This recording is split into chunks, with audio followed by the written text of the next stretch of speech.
Hey everybody, Garrett Claridge here. Today we're taking a look at these RCA bookshelf speakers, and you might notice yellow cones. Everyone that has walked into my room and seen these things went, when did you get the KRK monitors? And I don't know if that's a KRK thing now, like that's all their stuff is just yellow and ugly like that. But everyone was mistaking these for like a studio monitor type thing, but really they're just like the cheap component system speakers. So we're going to give them a sound test. It's the first time I'm going to hear them too. Playing Wave Race 64 from it's a cover from like a Nintendo 64 thing. I'll put the link up for you.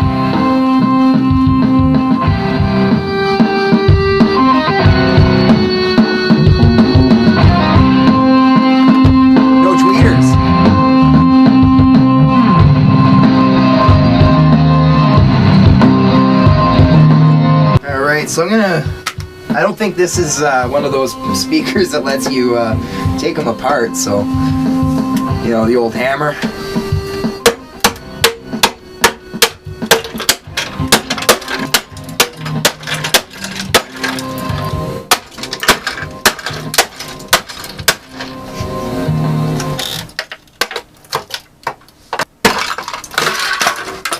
Oh, alright.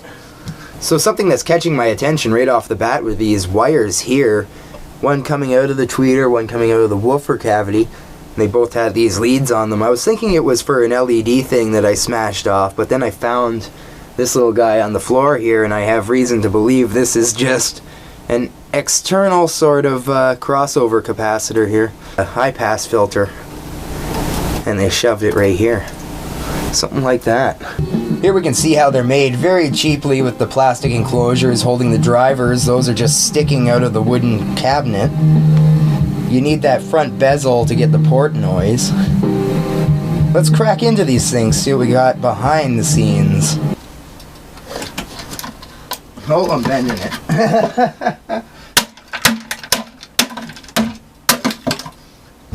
Hey, not bad.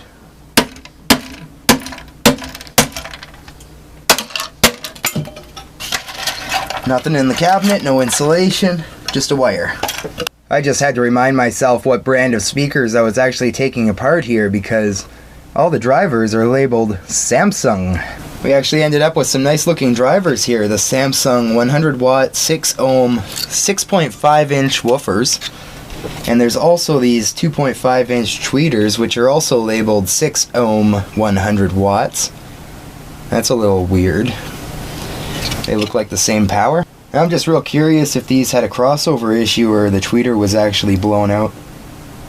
We're reading 5.1 ohms on that. By the way, I totally blew it last video. The first time I ever used this meter on a video, and I totally used it wrong. Let's sidetrack and I'll give a little example there. A couple things to remember really. Resistance and impedance are totally different things. You're talking AC and DC voltages. A speaker will use AC voltage, you know, it's moving around. If you put a DC current in there, such as a 9-volt battery, you'll see the polarity, it'll pop out. This is actually measuring the DCR, or direct current resistance. That's actually very different than what's on this magnet here. We see 6 ohms here, but DCR is also measured in ohms. Impedance on the speaker, that's measured by AC testing, like they put a specific AC frequency in there, and then they measure the resistance across that. An 8 ohm driver typically has the DCR of 6.5 to 7 ohms. Now we're looking at something a little less here. This should be 4 ohms, 3.7. So I don't believe you have to round up as much when the impedance is lower. So here's our 6 ohm.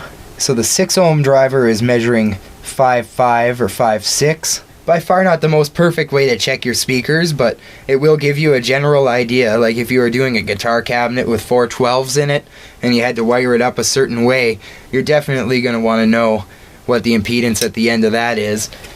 Some things to remember here: you're going to want to have your driver flat, or at least no obstructions. You see here, if I hit this, we get a wild reading. As well, we don't need to worry about the positive and negative of that. Either way is fine. Here's one I wanted to test here. No crossover or anything in there.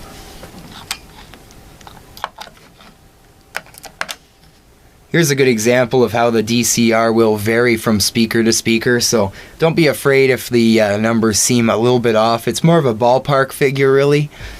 Now, here, if I push this, that's probably going to make it go nuts. Let's see what we have for a coil.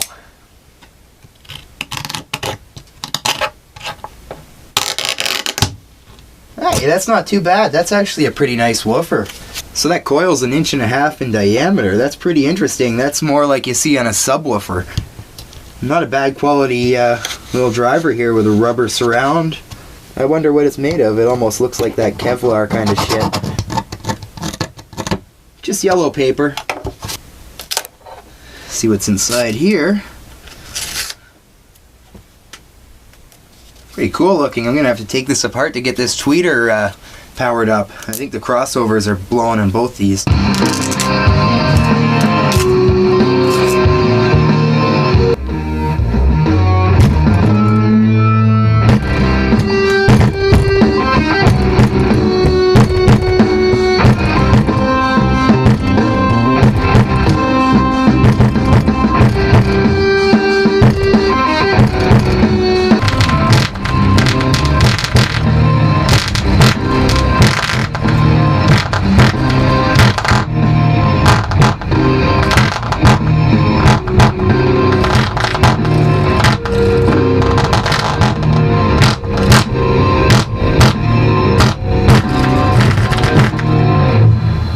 Wow!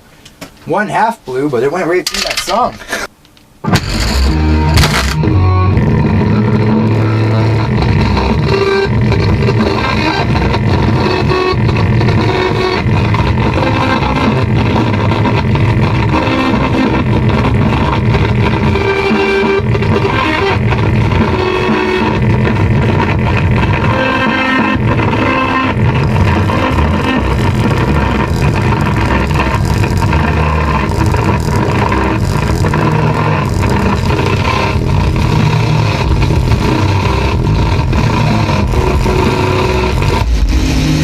Holy shit! Wow! Oh! That was insane! That's a really thick paper. Oh wow. It's still pouring smoke. Oh. Fuck, that was a bad idea.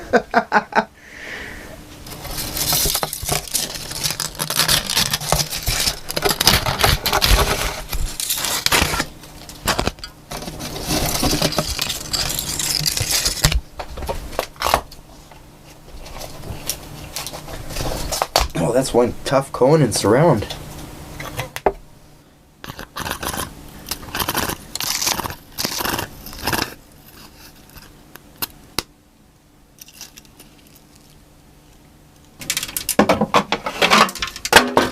Always easier the second time when you figure out how they come apart, right?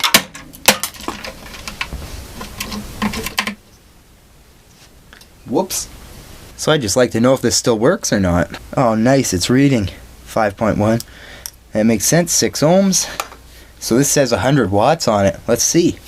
So here we have a tweeter plugged in full range. Whoa.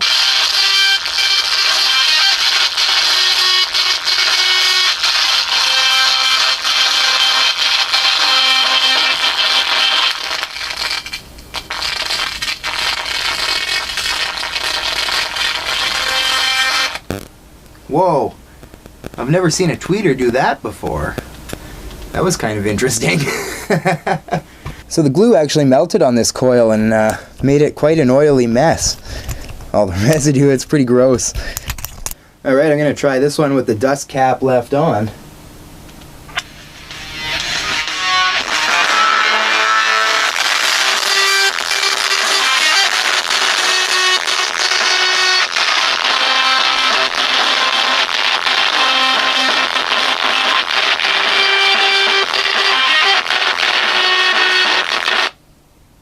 Ah, and it just dies.